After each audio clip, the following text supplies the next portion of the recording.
¿Qué es lo que no construís? Aunque ya Vale. habéis hecho, pero bueno. Pues a mí me gusta bastante. Es decir, me gustaría que él tuviese razón en este debate.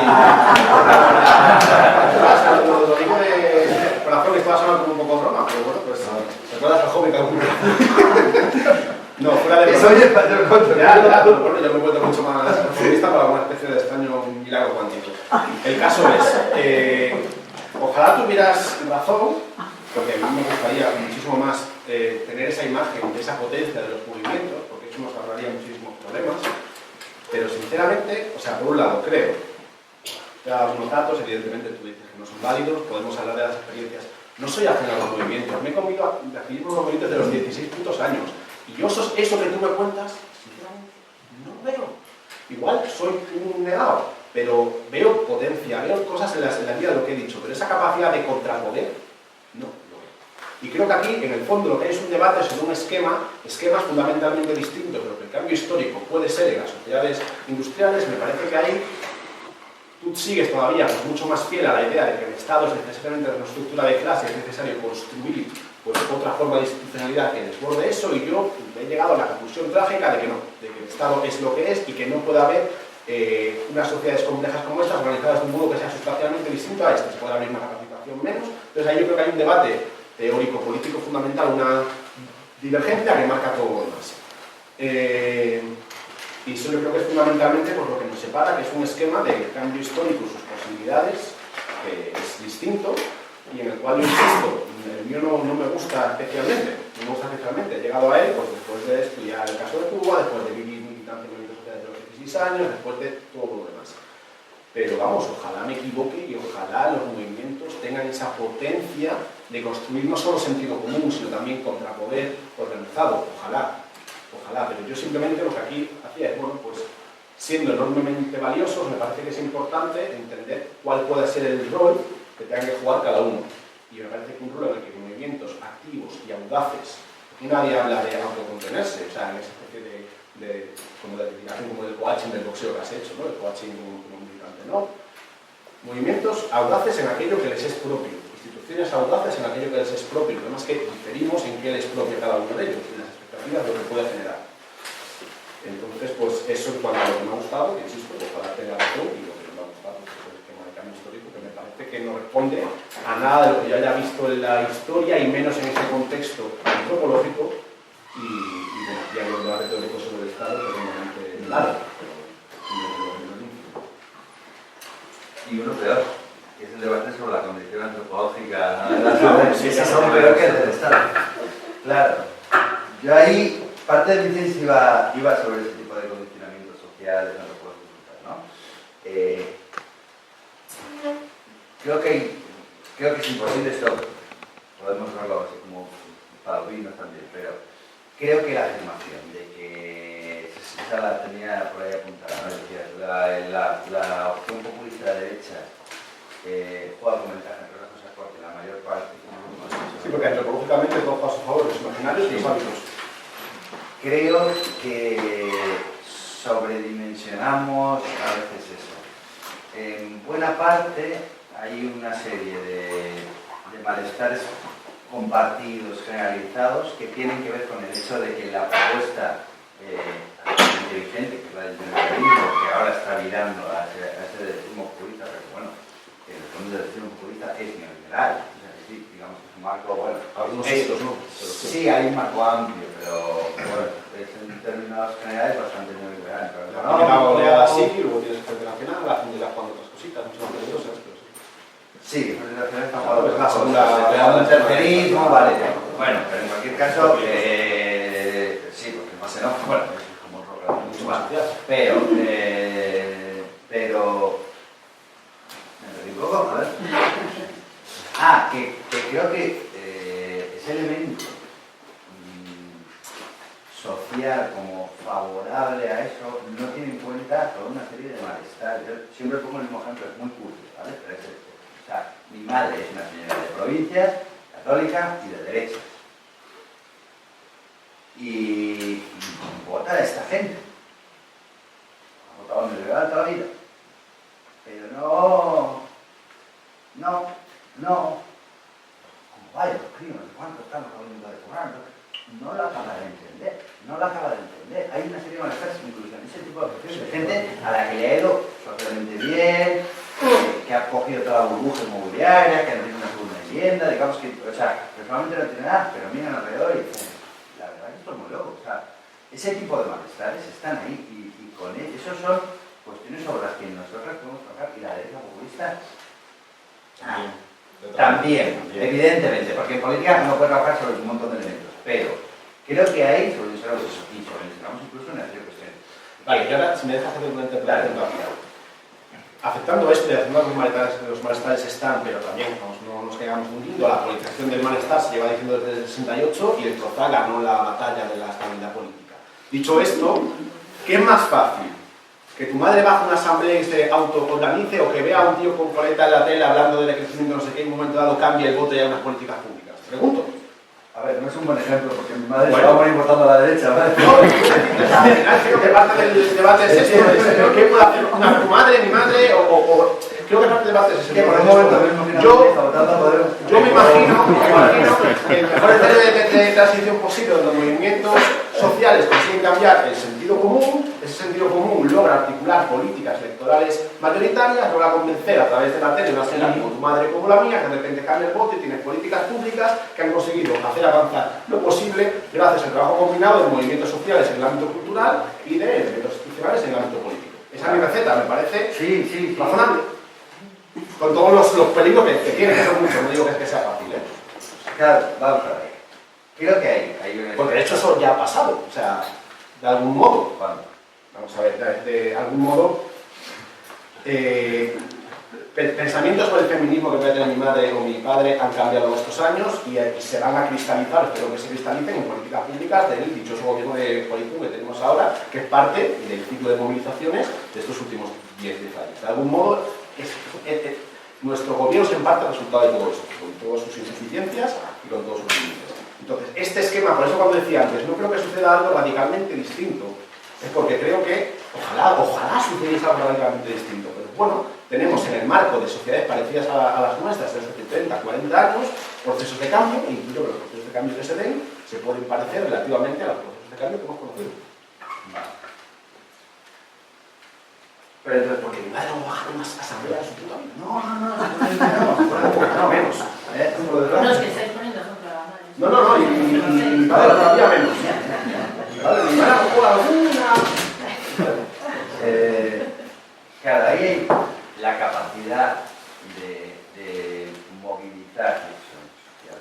Yo creo que hay, digamos a veces, el hecho, o sea, de que los movimientos no son lineales.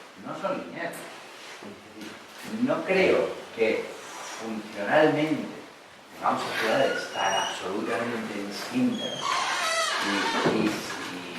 y ha habido experiencias en las cuales, vamos a ver, o sea, tampoco creo que las mujeres latinoamericanas sean tan absolutamente distintas, sin embargo, en muchos procesos de lucha y de defensa del territorio se han activado mayorías, no son cuadros, o sea, no son gente particularmente...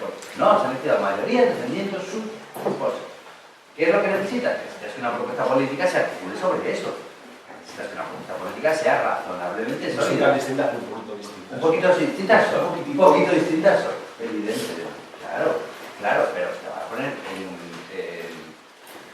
otros esquemas. En buena parte, en Europa, que son las nuestras, los amagos de transformación fuerte han sido derrotados en buena parte por fuerza, claramente, y en buena parte por operaciones infames dentro de la propia sistema de la sociedad del espacio, ¿no?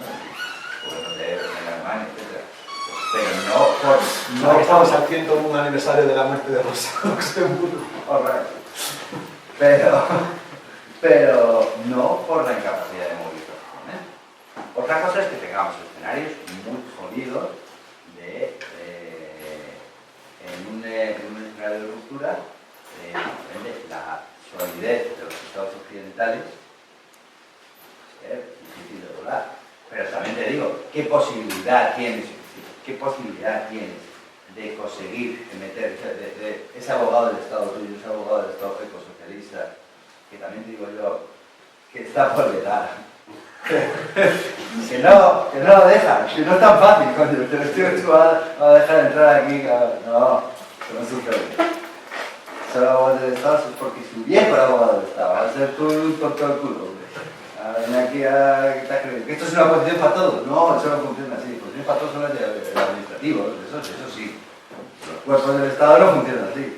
Pero, ¿qué capacidad tiene si no tensiones y generas una dialéctica fuerte con un poder? ¿Qué capacidad? El Estado tiene sus dinámicas. Claro que sí. Y, a ver, has dicho antes la cuestión de la fuerza, que no es menor. Nos llevaría a las antípodas, o supongo que es necesario hablar aquí y ahora, ¿no? Pero no es menor, y en parte de las lecciones de ello también una posición como la mía ahora. Pero has hablado del conflicto como si pareciese que yo lo rehuyo. En ningún caso. Lo que pasa es que creo que esto no se puede plantear en abstracto. Decir que hay una posición acuerdo-conflicto es como decir que hay una posición entre inspirar y expirar cuando respiras. Necesitas ambas cosas. No hay proceso de transformación social sin una carrera de relevos entre acuerdos y conflictos. Habrá que situarlos en los contextos concretos y saber qué conflictos, para qué objetivos, con correlación de fuerzas, en una cuestión que tiene fórmulas abstractas. Entonces, y bueno, pues en ese sentido, en ningún caso hablo ni de relajar, ni de... Bueno, claro, en función de las expectativas que podamos tener. Pero realmente a mí me cuesta, viendo el panorama político internacional, viendo el avance de la extrema derecha por todas partes, viendo que, es verdad, tenemos movimientos que hacen cosas y tienen momentos puntuales de movilización tremendamente significativos, pero creo que realmente no nos tomamos en serio esto, la verdad del abogado del Estado, que sabe es evidentemente como una broma, pero yo sí he echado en falta, cuando yo he tocado el poder institucional, haberme criado en una cultura política que tuviese otra mirada sobre la institución. Lo he echado tremendamente en falta. Y creo que nos ha rendido poco, entre otras cosas, porque veníamos de ese déficit. Entonces, yo saco una experiencia concreta de ese ciclo político, y es que por muchas razones no nos hemos tomado eso, que no es lo único, pero que tiene que hacerlo algo insuficientemente en serio. A ver, si es que aquí, pues otra vez, tenemos un recorrido político demasiado paralelo. Claro, eso mismo me ha podido pasar a mí en una posición similar a la que determinaste tú, ¿no? Es cierto, pero vamos a ver. ¿Crees que haber tenido un conocimiento más útil, más cercano de eso que lleva algo? Sí. Claro que sí. Preguntaría a Izquierda Unida qué le ha pasado cuando ha estado en gobierno. Izquierda Unida es un partido de un cuadro histórico que está bien documentado, que ha tenido históricamente, que es un... que coge cuadros de la clase media. Hay precisamente... ¿Le ha servido para algo? No me jodas. Seguramente para algo más le ha servido. Pero mal. No, digo que igual... Un poco, que es muy interesante, pero quizá hay otros elementos sobre este debate o sobre las propuestas, ¿no?, que aquí presentes quieran hacer. Entonces, si os parece, cojo turno de palabra.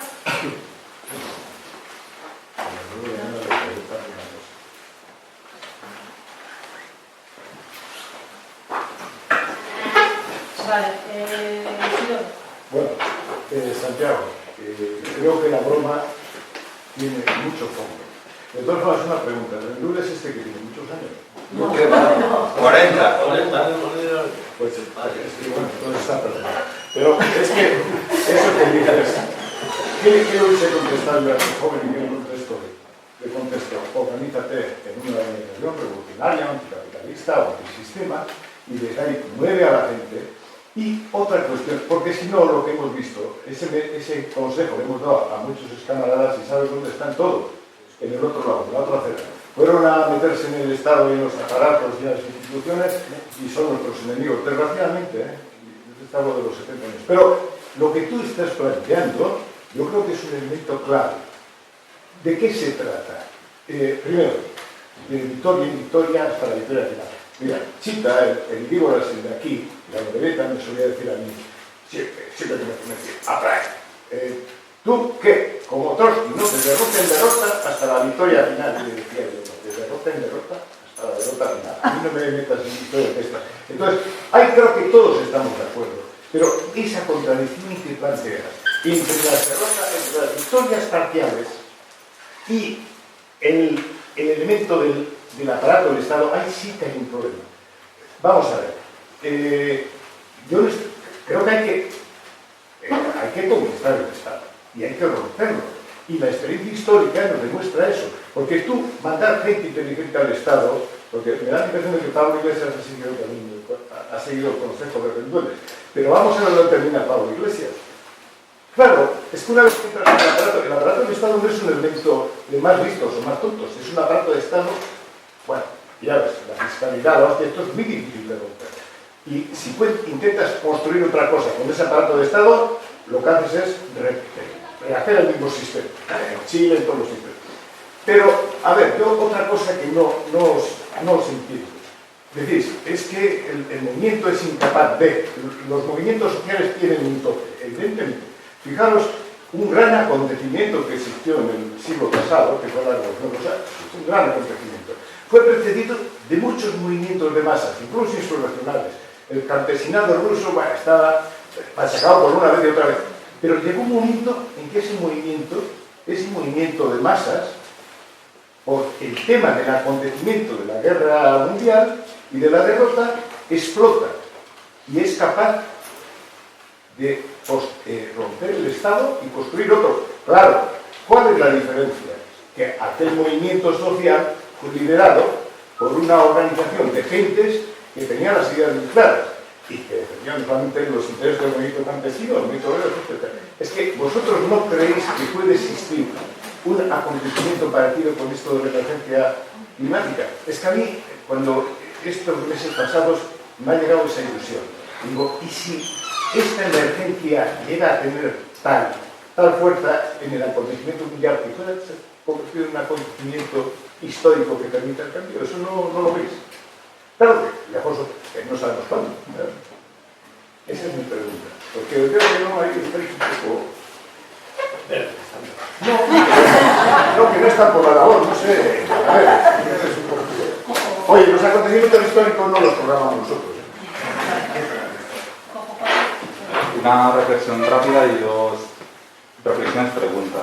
La reflexión rápida es quizás la importancia de volver a los orígenes, en el sentido de, igual discrepo igual con la idea, no que con que sea cierta la cooptación, pero que entonces este debate de que si es importante tener técnicos afines o trabajadores en general, no tiene que ser, digamos, un perfil más o menos especializado. Es un debate de los orígenes del sindicalismo, igual de los años del siglo XIX y de los años 30 también, ¿vale? Esa reflexión yo creo que es importante. La cuestión de la formación, en todo lo que estáis hablando, la militancia y la organización. Habéis hablado un poco de sindicalismo, yo pensaba que no ibais a hablar y me habéis ahí roto, pero me gustaría que profundicéis un poco con la cuestión del papel del sindicalismo, ¿no? Y yéndome a dos noticias muy recientes, la relación entre salud laboral y ecología, y qué ha pasado, por ejemplo, en Tarragona, ya sabéis que había un accidente ahí, y la cuestión de, y otra noticia muy reciente, una jornada ayer que la UGT organizó una jornada sobre política industrial, donde yo creo que quizás ahí es el reflejo del debate real del poder económico-político. Es decir, se habla de política industrial y de transición ecológica, pero en términos, bueno, y los ponentes eran el presidente Repsol, de Sidenor, de Gestantes, ¿no? Sidenor Aceros, de Gestames Componentes de Automóvil, de la patronal de la industria química, ¿no? Y que discuten, digamos, la posibilidad de transición ecológica que pueda, digamos, afectar a su desarrollo y rentabilidad, ¿no? Y, bueno, el papel del sindicalismo, ¿no? ¿Cómo lo veis? Y la otra reflexión pregunta es, al hilo de lo que comentabas de crecimiento y cómo operativizar, ¿no? O sea, si hablamos de crecimiento, estamos hablando de inversión y de producción, ¿no? Cuando la política pública controla una parte pequeña de la inversión productiva, en términos, digamos, de impacto ecológico,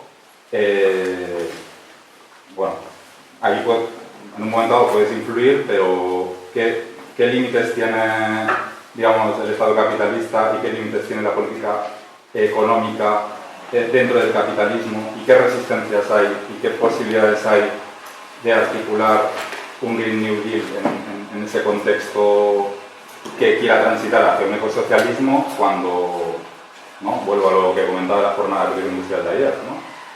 Vas a tener todo en contra a ese nivel, ¿no? Ya. Gracias. Bueno, voy a presentar lo que está Alfredo, porque tenemos conversaciones en Twitter y yo soy Alfredo, llevo ciencia mundana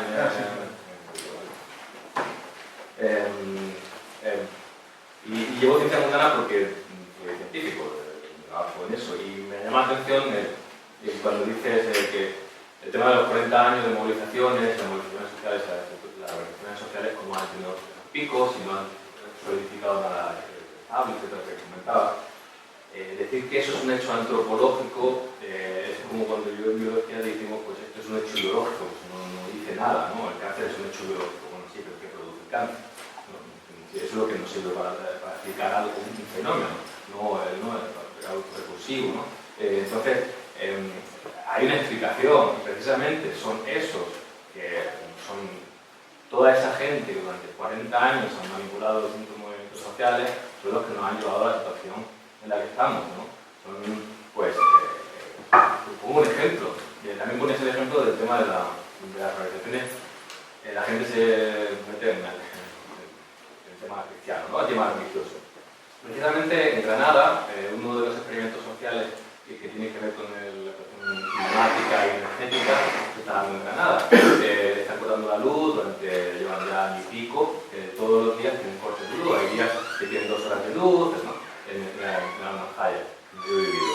¿Y sabes quién está organizando a esa gente? Pues son la JOC y la OAR, ¿no? Son los cristianos, son los únicos. Porque la misma gente con la que yo he estado desde los años 90 son los que han montado la Izquierda Unida, la Izquierda Unida Podemos, el anticapitalista, no sé qué. Toda esa gente es la que no está ahí, es la que nos está organizando, es la que nos está ayudando a la vecina, es la que no está entendiendo que los movimientos sociales no solo son asambleas, porque las asambleas se han convertido en espacios que precisamente todos aquellos que se llenan la boca con el tema de los cuidados, en las asambleas no están en esos cuidados, ¿no? Entonces, tenemos una estructura política, unas relaciones políticas, institucionales, que están posicionando en Euskadi contra la huelga del día 30, ¿no? Por ejemplo. Están diciendo la huelga del día 30 que tiene que ver mucho con lo que estamos hablando aquí. Entonces,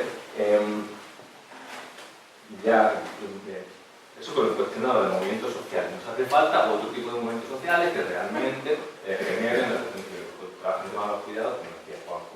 Y vosotros en el libro decís una cosa que también es muy ambiguo, tanto como el tema de los hechos antropológicos.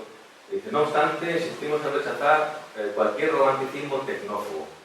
Dudar de la promesa mesiánica de la tecnolatría no significa que no puedan surgir nuevos desarrollos técnicos, lo que no podemos esperar son milagros, que es exactamente hacia lo que apunta la teocracia liberal. Estoy confuso, sinceramente, la pregunta, estoy confuso. O sea, a mí Héctor me acusa de antipolítico, Héctor Tejero, el compañero del libro, me acusa públicamente de antipolítico porque yo digo que sois anticientíficos. Y estoy confuso porque yo leo a Griezmann y yo leo a Griezmann y digo, pero si Griezmann y Yayo, es que para mí son, y leo a Antonio Turiel y digo, es que esto es lo que hay que decir. Y resulta que milito en SK. Y en SK tenemos un problema, tenemos un debate, tenemos un problema. Nos falta argumentario. Nos falta argumentario para llevarlo a la sociedad y para llevarlo a las trabajadoras, a los trabajadores. Y resulta que los cuadros, la gente que tendría que estar dando nuestro argumentario está hablando de manera ambigua sobre si tenemos que reciclar o no tenemos que reciclar minerales, que por otro lado los científicos dicen que no se pueden reciclar. Entonces, el cobre sí, pero la mayoría de las piedras naturales no se pueden reciclar. Entonces necesitamos un argumentario para que los que estamos militando en las relaciones sociales podamos construir ese movimiento sólido. Bueno, en primer lugar, agradecerle muchísimo a la organización que nos tenga aquí dándole vueltas a estos temas que me parece que es clave, ¿no? Y esa visión de Madrid, ¿no? Que siempre, bueno, es curiosa. Perdón.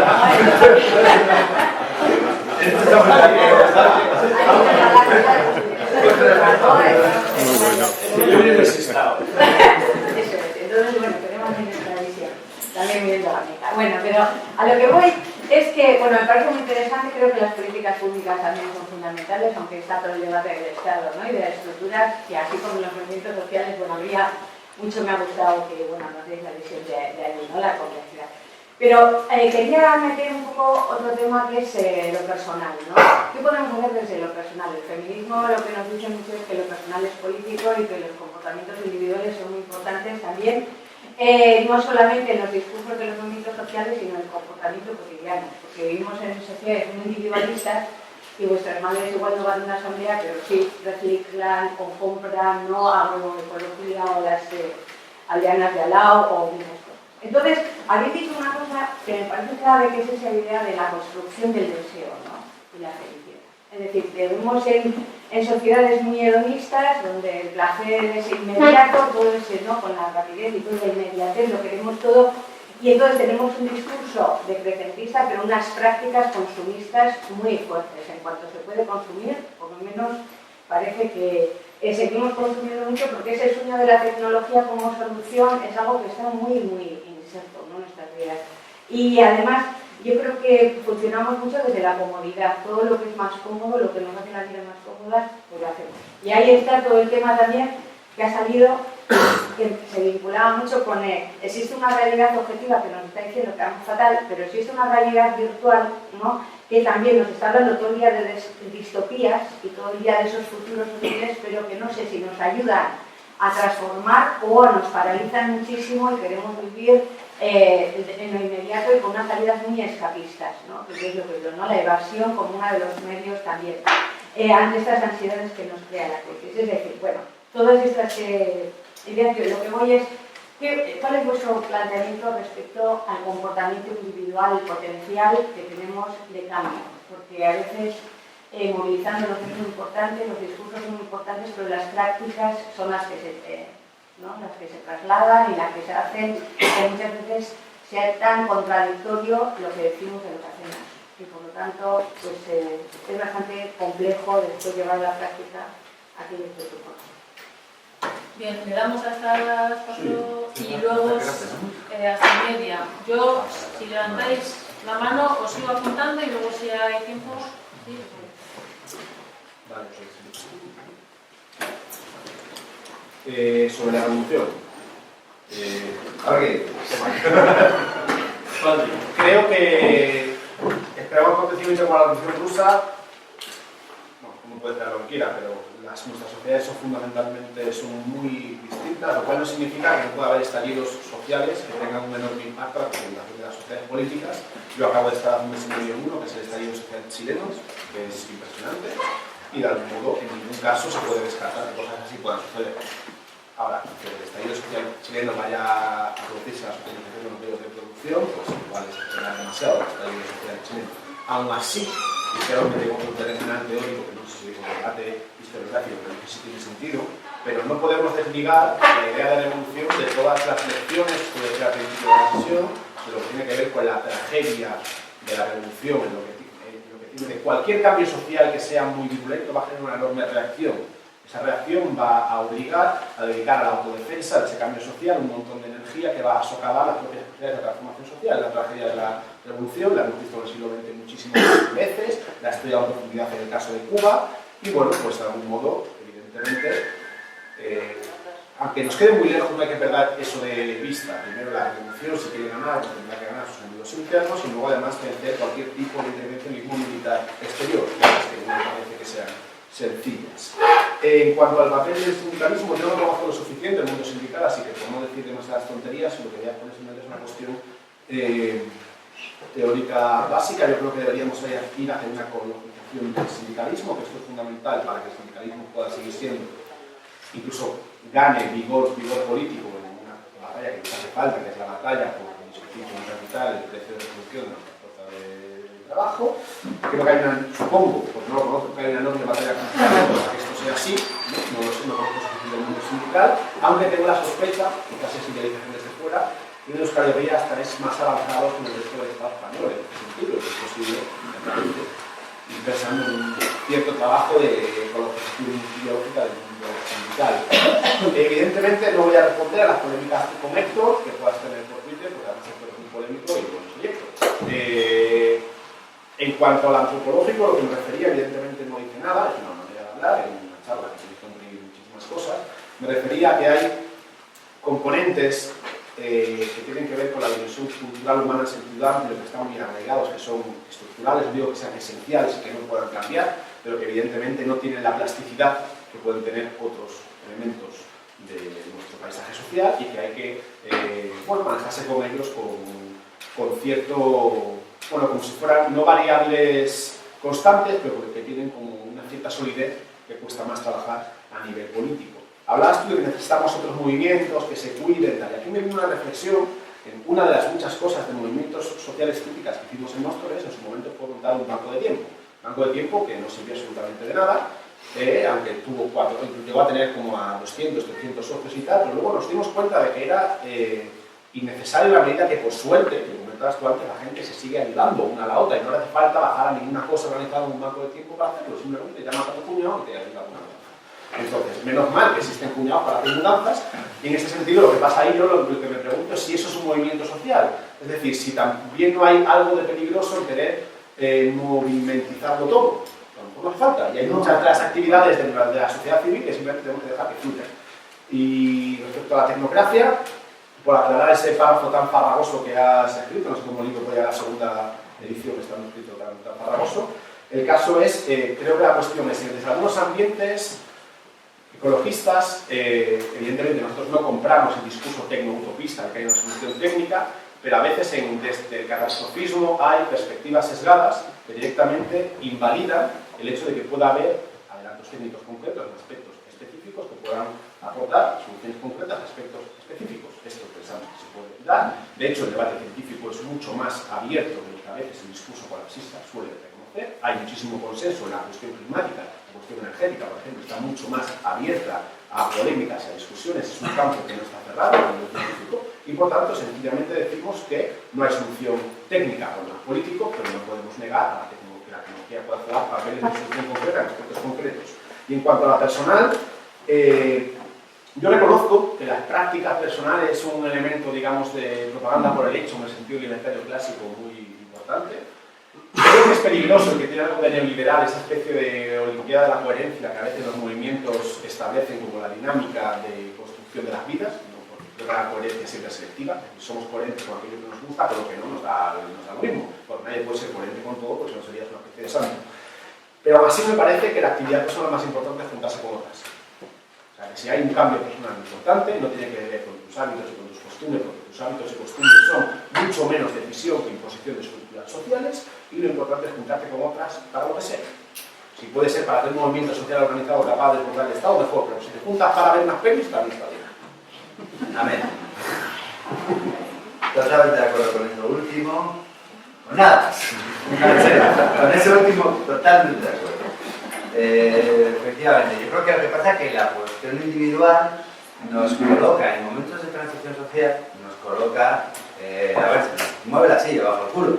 Es decir, no quiere ser ecologista, pero luego resulta que llegas tarde por el crío, coges el coche y dices, esto está regular. A ver, sí, claro que está regular, pero bueno, es que uno no puede asumir la transición en persona.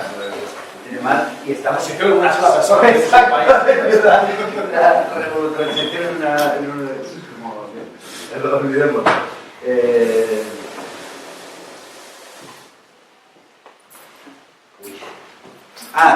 Los acontecimientos históricos, ¿no? ¿Esto es un acontecimiento histórico? A ver. Es que yo creo que lo que tenemos que hacer es sacudirnos esa historia escatológica de la revolución como un fin que, ojo, que está de izquierda como de derecha, es decir, ni la revolución es un fin que sucede y es una las revoluciones no será una gran tarde, seguida de una mañana victoriosa. A veces dices eso. Y como no hablas, tampoco sabes.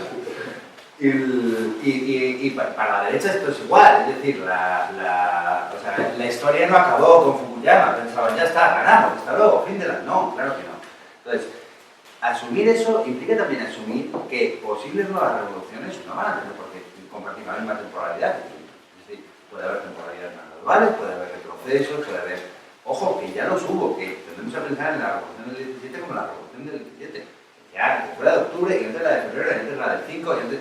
O sea, las temporalidades son diversas, las coyunturas son diversas, ¿no? Y ahí, una cosa que también me parece interesante respecto a lo que planteaba aquí, ¿no?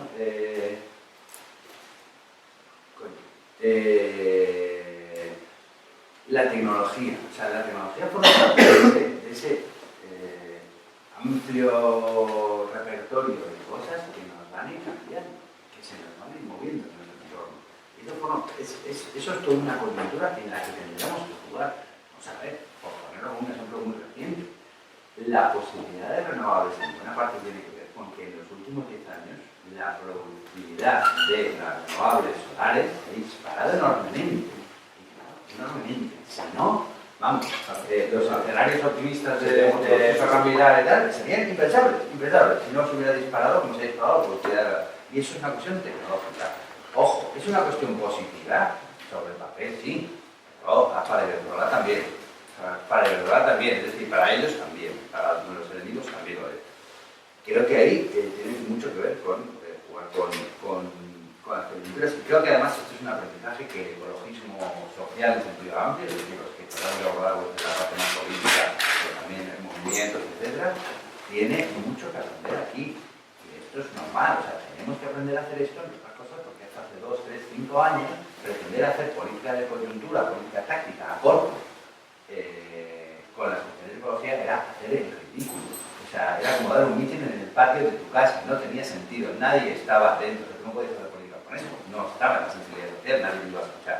Ahora, claro, venimos de un escenario en el que esto no lo podíamos ni pensar, ni estaba en la agenda, a tener que hacerlo, a que de repente, ojo, tienen que hacerlo realmente, no algo de práctica, o sea, como de escenarios teóricos, abstractos, no, es un chaval de Fridays, 20 años, tiene una chavala y tiene que salir ahí, tiene que dar una referencia y saber qué va a decir y cómo va a hacer. Y le aparece a la ministra por detrás, le da un premio a la cabrona de ella y se la ha jugado. Eso es hacer política de corto. Eso es hacer política de corto. La operación que hizo el rejonismo con el ritmo digital es política de corto, muy bien hecha además. Muy bien hecha. Es una operación táctica política muy bien hecha. Eso tenemos que aprender a hacer. Aunque yo que estuve en ella nunca tuve conciencia de que era una operación política de corto. A ver, funcionó como una operación política a corto, igual no solo, ¿eh? Ahora, O sea, creo que a veces también como sobredimensionamos nuestra inteligencia política, lo que bueno, es suerte, pero una buena operación política, desde luego. O sea, pero eso son cosas que ya sabemos hacer y que tenemos que aprender a hacer. Y también, ¿no? La relación con los movimientos. Y ahí hay una cuestión fundamental.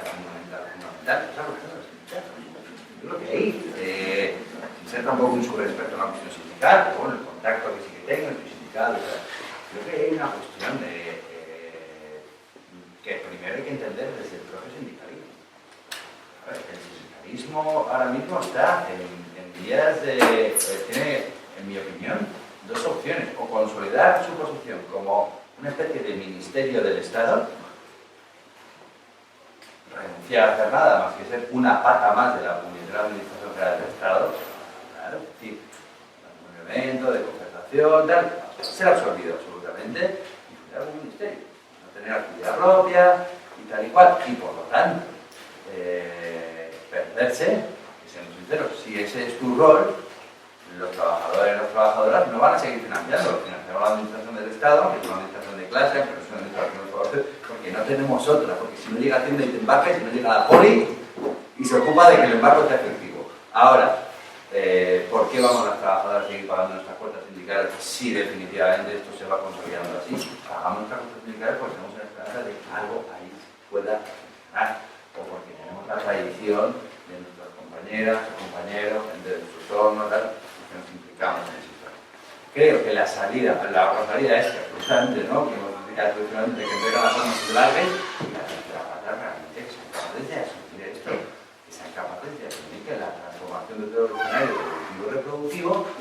ser ajena al tejido sindical. El sindical tiene que tener posiciones. Yo creo que ahí la perspectiva dentro de Euskal Herria y fuera de Euskal Herria es pues, elementos diferentes. Claro, que Euskal Herria es el territorio más politizado de Europa. Entonces, es normal que esto también hay una diferenciación muy fuerte. Ahora, bueno, pues eso lo necesita y lo necesita, yo creo que en el corto, en el medio y en el largo. Lo necesita en el corto. Hace unos meses teníamos una reunión de con varios sindicatos aquí, me nos preguntaba, es que nuestra gente en Petronor ya no es una cuestión de que esté planteando o no planteando, o que sean recelosos, es que buena parte de nuestra gente allí lo que nos dice, yo tengo curro para 10 años, esto se va a tomar por culo, es inviable esta industria. Y son currantes de base, no hablábamos de delegados, claro, o sea, esa percepción de que ese trabajo vaya muy corto hace que, claro, o empieza a tomarse en serio esto y empieza a decir, ¿qué coño vamos a hacer con esto? ¿Dónde va a trabajar esta gente dentro de 20 años? ¿Cuál es la...? Y ojo, que esos 20 años no está nada mal. Las técnicas asturianas, son de meses. ¿Qué haces con esa gente? Entonces, o a corto empiezas a alimentar eso, y a largo vuelve a entrar en el marco de todo lo que es la transformadora. Los sindicatos tienen que ser capaces, porque un sindicato fuerte siempre ha tenido un horizonte diferente. Siempre lo ha tenido. Y en buena parte, eso funciona por esas cosas, porque lo que tú, esa necesidad de espacios que se cuidan, que alimentan ese tipo de cuestiones, vamos a ver, eso funciona en el sindicato, y no por nada, sino por la materialidad. Efectivamente, es que el sindicato es el único movimiento social en el que uno convive todos los puñeteros días. El delegado sindical, el curro, es un tipo al que veo, porque yo hago mucha actividad sindical, ahí no, lo veo porque curro con él. Es así de sencillo. Entonces, tengo confianza con él, porque cada día subo con él en el ascensor y él me da pregunta cómo está mi crío. Claro, así sí. Entonces, con la gente ecologista, con los amigos con los que puedo salir por la cerveza, con los que puedo hacer un montón de cosas, pero la intimidad diaria no la puedo tener, porque yo no puedo ir a diario ecologista, milito en ecologista. No súper activamente, ¿no? Pero desde hace ya años sí milito en ecologista, un grupo. No puedo tener esa actividad diaria, no puedo tener contacto diario. El sindicato es clave por eso, porque sobre el sindicato armamos la comunidad. Y la comunidad, y esa es la que da fuerza y alimenta. Esa es la gran derrota. Es decir, a ver, la izquierda radical, no en esto no hay que hacer trampas, se hizo movimentista cuando empezó los sindicatos, lo que hicimos fue hacer de la necesidad de tú. Ahora, somos conscientes de que ahí hay un elemento clave que es la cotidianidad de la convivencia de actores populares. Tenemos que recuperarla. Y si haces, si no es por un sindicato estándar, por un marco de pues una cuestión como de matiz, entender también las transformaciones del mercado laboral, la falta de continuidad de convivencia en los propios trabajos de la gente, como una dificultad material de primer orden, que hace que también la izquierda radical hayamos fantaseado con la organización territorial como el sustituto de la organización sindical, en tanto que al menos en el vecindario convives con más frecuencia que en el propio trabajo. Sí, claro. Bueno, a ver, también las organizaciones de vecinos están teniendo un papel importante, pero claro, el sindicato une dos elementos que se unen ahí, que es esa convivencia diaria junto con la coincidencia de intereses materiales, de expectativas y tal, que si solo está ahí, en el barrio no puede coincidir o no. O sea, sí. Claro. Eso, no sé si, como me enrollo muchísimo con algunas cosas, pues luego habrá cosas que me he dicho. ¿Quieres hablar de primera? Cuando quieras. Muchas gracias por las intervenciones y el debate, ha sido muy interesante. Yo tengo una pregunta para Emilio, y es sobre todo, me he quedado un poco en las intervenciones con dos ideas, una que estamos en un momento histórico que supone un cambio de las condiciones, una ruptura de la baraja, y creo que ha dicho Juanjo sobre la no linealidad de los movimientos sociales. Yo creo que es un elemento clave. Entonces mi preocupación es que si bien Emilio hablabas pues como de una batalla de los ritmos, ¿no? Con la institución, implementando el Green New Deal y los movimientos sociales siguiendo, el presentar ese Green New Deal como una solución o como una propuesta con recorrido por donde se pueden conseguir cosas, ¿hasta qué punto puede capar el potencial de los movimientos sociales de ver si realmente son sujetos de tener que hacer ese cambio y no tener que confiar en que ya se está haciendo algo desde arriba y que además funciona y que está documentado en una serie de libros. Entonces, mi preocupación es hasta qué punto eso puede ser contraproducente, que mucha gente piense que no hace falta ponerse las pilas, no hace falta politizar y que las madres entre los movimientos sociales, porque eso ya está dirigido.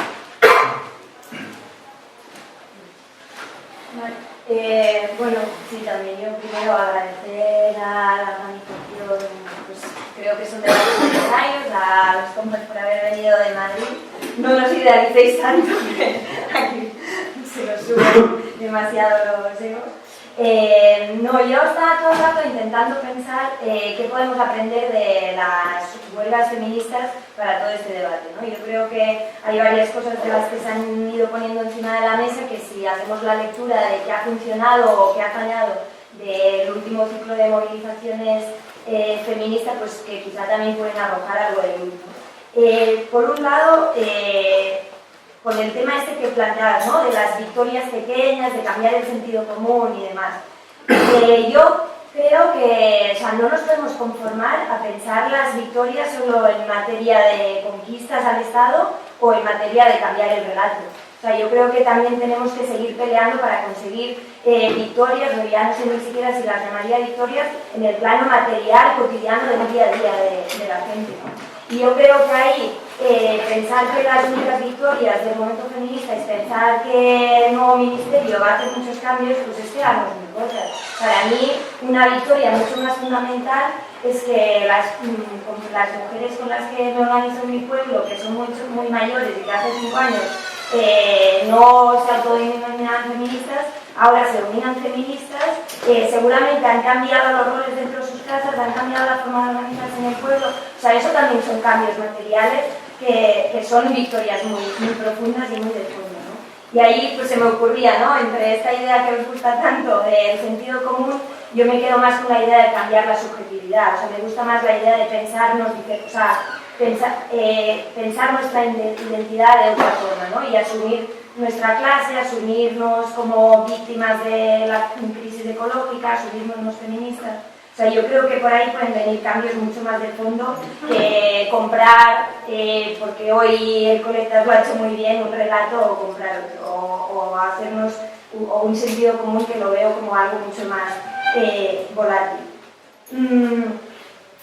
Y vinculado a eso, creo que, ¿no? En el debate este, que yo creo que es el debate fundamental, os habéis puesto así muy filosóficos, pero yo creo que el debate fundamental hoy que tenemos encima de la mesa es si el reto, la urgencia, el miedo que nos provoca el auge de las nuevas derechas, de la fascistación, no sé cómo se dice, de la sociedad, etcétera, y la crisis ecológica, o sea, ¿qué respuesta hacemos a eso? Y para mí hay dos salidas que se han planteado aquí. Una es decir, bueno, como el miedo y el monstruo es tan grande, vamos a moderarnos o a automoderarnos y vamos a ver y a ponernos pragmáticas, o aprovechamos el momento y que hemos conseguido que realmente la gente le vea las orejas al lobo para realmente hacer una embestida más fuerte y retomar la ofensiva.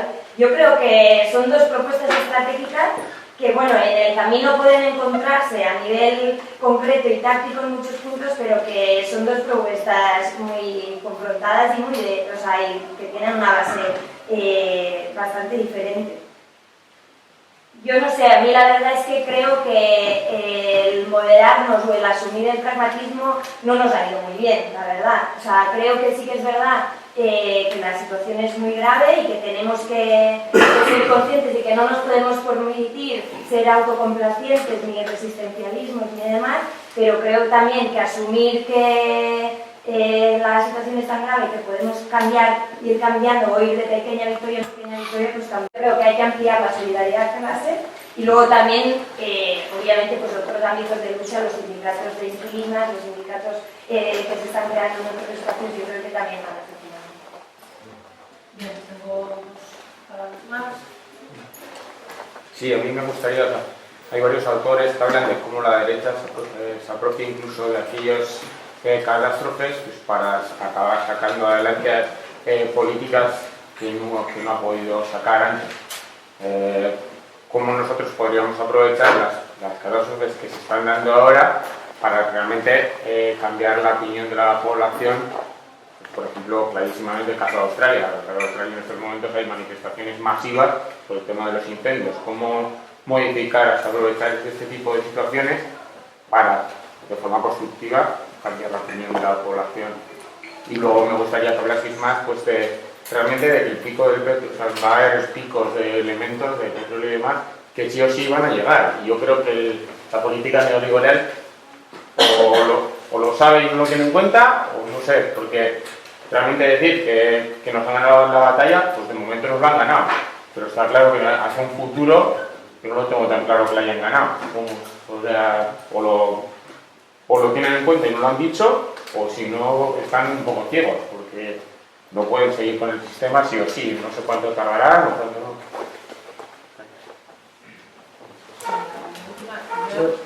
Yo esta semana he estado leyendo tu libro.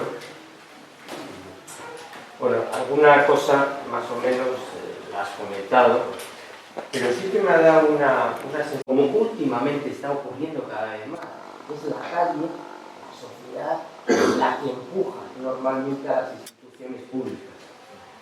Por eso yo muchas veces, hay esa contradicción, hablas por ejemplo del New Deal, ¿no?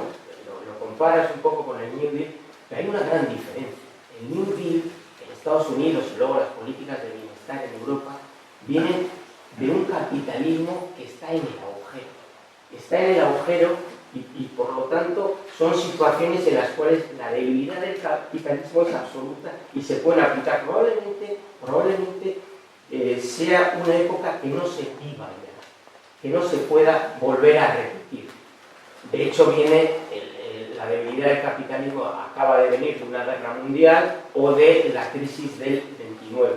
Entonces, esas políticas que comentas tú de Green New Deal son políticas que en estos momentos yo no veo al capitalismo, al sistema, al neoliberalismo en general con esa debilidad. Es cierto que se da un periodo de emergencia, por llamarlo de alguna forma, de cara al futuro. Estamos preveyendo que vaya a ocurrir eso, pero como decía el compañero, ayer mismo hubo una reunión organizada por la UGT, que llamó a grandes empresarios de diversos sectores junto a nuestras queridas instituciones vascas, y el ambiente que se respiraba era el de que, bueno, bien, transición ecológica, no, mejor no, desarrollo ambiental sin grandes cuestiones, sobre todo porque lo importante es que la política industrial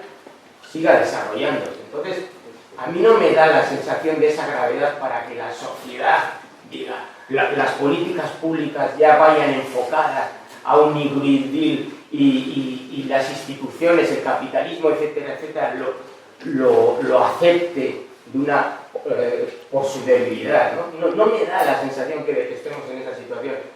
Confío más en que probablemente el mosqueo, el cabreo, el que la gente empiece a percibir que el cambio climático es una cosa que lo estamos percibiendo por una cosa o por la otra, pero lo estamos percibiendo, lo está percibiendo hasta lo que comentabais, la persona de un pueblito de no sé qué que de repente, joder, oye, ¿qué pasa? Que hay unas inundaciones que nunca las habíamos conocido. Me da la sensación que ese tipo de conciencia, ese tipo de identidad frente a lo que nos viene puede empujar a las instituciones a moverse más que de repente venga alguien, un partido político, una asociación política y diga mi programa es un New Green Deal basado en esto, esto y esto que va a suponer este y este tipo de costes y se vaya a aceptar sin más. Y bueno, nos quedan 10 minutos. Vale, bueno, pues vamos en modo Twitter.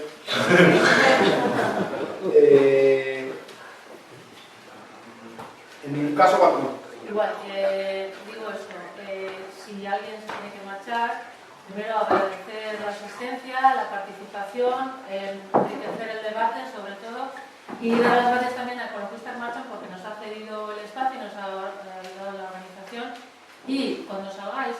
interesa, tenemos información sobre el GUNE, sobre el proyecto, la propuesta de transición que estamos haciendo, y está el manifiesto ecosocialista de las... Bueno, está ahí fuera, no sé si tenemos un papel para apuntarnos y tal. Bueno, en todo caso ya sabéis cómo contactarnos si queréis participar, todos bienvenidas. Luis Carcasco y ya con esto. Vale, modo sí, en ningún caso hablaba de victorias simbólicas o de victorias exclusivas, hablaba también de pequeñas victorias materiales, como un ejemplo concreto, pero también me parece que un auténtico laboratorio de ecología política que es Madrid Central, una cuestión fundamentalmente material, que no transforma fundamentalmente el metabolismo socioecológico de la ciudad, pero sí que supone una mejora de la calidad del aire y supone además una barrera cultural que de haber ganado hubiese podido dar lugar a unas otras, o sea, hablo de cosas tan pequeñas como esto. Evidentemente los cambios en la subjetividad son importantes, son absolutamente fundamentales, como también creo que son esos cambios en el sentido común, y esto también contesto en parte la pregunta tuya. Creo que esencialmente son dos tareas distintas que hay que hacer ambas y que tienen alcances distintos y modos de acción distintas. Creo que lo fundamental, esta especie de estrategia dual es complementaria. Ojo, porque a veces damos al Green Deal el estatus de algo que estuviese hecho. Vamos a fijarnos en la cuestión de Corbyn hace menos de un mes, para darnos cuenta de que estamos todavía muy lejos de que la gente que defendemos esto sepamos cómo se hace. O sea, que no es algo que aquí... No, o sea, ojo, que ni siquiera está asegurado que esto sea así, estamos muy lejos de saber hacerlo bien, una propuesta relativamente regulativa que habrá que aterrizar. El único elemento de conflicto que veo ahí es, digamos, la economía de cuadros. Si mueves gente en un sitio, no la vas a tener en otro. Evidentemente, cuadros tampoco hay infinitos como nada en esta vida. Más allá de eso, creo que son los ámbitos perfectamente complementarios para mantener tensiones, conflictos y roces, como no puede ser de otra manera en la vida en general. ¿Es peligroso jugar con el sentido común? Sí, pero ¿qué no es peligroso? ¿Propiedades de producción no es peligroso? Pregunto. O sea, no hay nada que no sea peligroso en el ámbito político, ¿verdad? Como de suyo, ¿no? En ese sentido creo que hay que entender que bueno, pues la vida no tiene por qué no ser trágica. En cuanto a la derecha, creo que no podemos aprovechar a hacer doctrinales de izquierda, porque no tenemos los recursos de poder que la derecha tiene. Evidentemente, esto no funciona así. Y de algún modo, yo sí que estoy convencido de que pasamos un pico de petróleo convencional en el 2005, que tenemos problemas de picos de producción en un horizonte, bueno, que también hay que discutir. Yo no quiero poner cosas concretas porque creo que juegan en nuestra contra el discurso público, pero lo que sí que discuto es que esto tiene una traducción política automática. No la tiene. En ningún caso el pico de un recurso energético como el petróleo va a suponer algo así como la desorganización caótica del sistema, que nos permita, digamos, que el Estado no siga siendo un elemento fundamental en el control de la biosfera. Creo que esto no se va a dar así. Y sí que creo que los horizontes de escasez están. Y en cuanto al Green New Deal como refugio de las grandes luchas, o sea, por un lado, no nos olvidemos que esas grandes luchas las hemos tenido a la escala cutre de nuestra antropología, pero venimos de una década muy importante de movilización social. Y de algún modo, aunque no nos guste, el famoso gobierno de coalición de este Estado hoy lleva algo que se parece al Green New Deal en su acuerdo programático. Es verdad que Podemos no lo quiso llamar Green New Deal, pero bueno, hay una ley de cambio climático y una serie de cosas por las que, con todos sus límites, creo que conviene trabajar. Y no se nos olvide, este es un tema de debate fundamental, que la propia Unión Europea plantea su hoja de ruta de algo parecido, que es un Green New Deal neoliberal, pero que lo es, y que plantea cosas que a mí me las cuentas hace 10 años y yo no me las hubiese creído. O sea, una descarbonización de la economía en 30 años es una operación técnica tremenda. Tremenda. Entonces, dentro de esto, evidentemente, lo van a hacer desde unas coordenadas sociales perversas. Pero ahí me parece que hay un elemento de disputa también política que es interesante. Y lo último que digo es que no caigamos en el error de pensar que el capitalismo es un actor único. El capitalismo es una lógica socioeconómica, una pluralidad de actores muy distintas que no tienen unidad de acción en ningún caso. Y en ese sentido, pues me parece que, no, que hay también un conflicto de élites y yo creo que en parte podemos aprovechar. Vale, bueno, pues muy rápido. Empezando por lo que me parece más sencillo. Hay algunas cosas que planteas que no comparto, que son bastante profundas, que igual para ya... O sea, no creo que el capitalismo que pone en marcha el deal esté en crisis y el nuestro, el capitalismo de nuestro tiempo esté me parece de hecho era de la apuesta. Bueno, sí que creo que, buena parte de la discusión que hemos tenido a los vídeos de hoy, que está todo el debate, tiene que ver con esta cuestión del rol de lo social cuando va cambiando y obliga a los poderes a hacer otra serie de cosas y implica políticas públicas, pero el cómo se articula eso es muy importante, ¿no? Creo que en esta cuestión generalizada, pues algo que, francamente, una que también muchas veces son aberraciones propias del periodo. Es decir, bueno, UGT y los industriales, dependiendo que hagamos más cosas aquí, Cuyo se trata de decirlo también, ¿no? Yo vengo bastante de no, aquí vamos a seguir, economía verde, pero más coches, bueno, sí, aberraciones propias del periodo, en el fondo es, ¿no? Política cutre que ha habido toda la vida, tampoco nada nuevo, ¿no? Pero de su peso, no la desmerezcamos por el curso. No, claro, pero bueno, sí, por supuesto que sí, pero Tiene un peso social y configura relaciones de poder. efectivamente, instituciones y tal. Ahora, que creo que no es uno de los elementos fuertes donde el trabajo pacto. Eso es una de las cuestiones en las que, o bien por una reformulación verde por la derecha, o bien por una reformación por la izquierda, pues las políticas quedan para juego. Creo que es importante que efectivamente juguemos bien la cuestión de las victorias y la capacidad de instituciones permite también articular cuestiones materiales. Disiento, ¿no? con la lectura de Madrid Central. Madrid Central es una lucha que genera beneficios materiales para muy poca gente, ¿no? Para nosotros muy pequeños, y deja por hacer todo lo demás, ¿no? Es decir, Madrid Central está muy acotado, tiene mucho que ver con la industria turística, Madrid es un parque temático gigante, por Madrid. Claro, al jugar ese tipo de cosas, pues además a giros de revertimientos económicos turísticos de la ciudad, que a transformaciones reales materiales. Creo que eso tiene buena parte que ver, o sea, esa responsabilidad tuvo buena parte con la reforma ciudad de Burgos que tuvo Manuela Carmena en los distritos obreros. Tiene mucho que ver con eso. Que Lucera, Carabanchel y tal, perdiera decenas y decenas de votos. Que los ganara, sin embargo, ganó las elecciones, que los ganara en barrios de Conferencia. Eso es una lectura evidente. Y creo que precisamente el articular por la vía del movimiento tiene mucho que ver con eso. Es decir, articular por la vía de la lucha, por la vía del movimiento tiene que ver con ir armando esa capacidad de respuesta de con el programa, ir armando poquito a poco, de ir enlazando elementos clave. Y creo que ahí es fundamental saber, como decía, no recuerdo tú, ¿no? Como esos tiempos hay momentos en los que se dispara y hay que ser capaces de intervenir en esas coyunturas, en los momentos en los que se disparan y en los que se va armando, trabar las alianzas importantes y cuando hay una oportunidad para que se dispare, hacer, decía Pensaí, ¿no?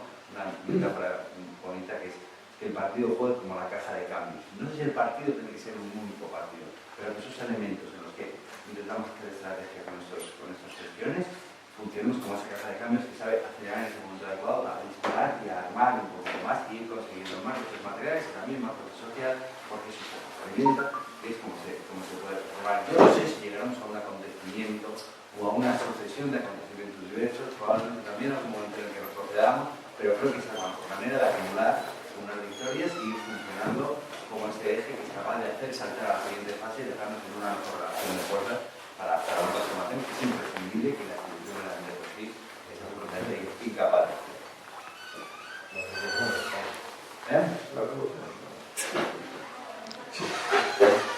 Vamos avanzando por reforma y revolución, pero los saltos, en la historia de los saltos son los saltos. Son dos paradas de metro.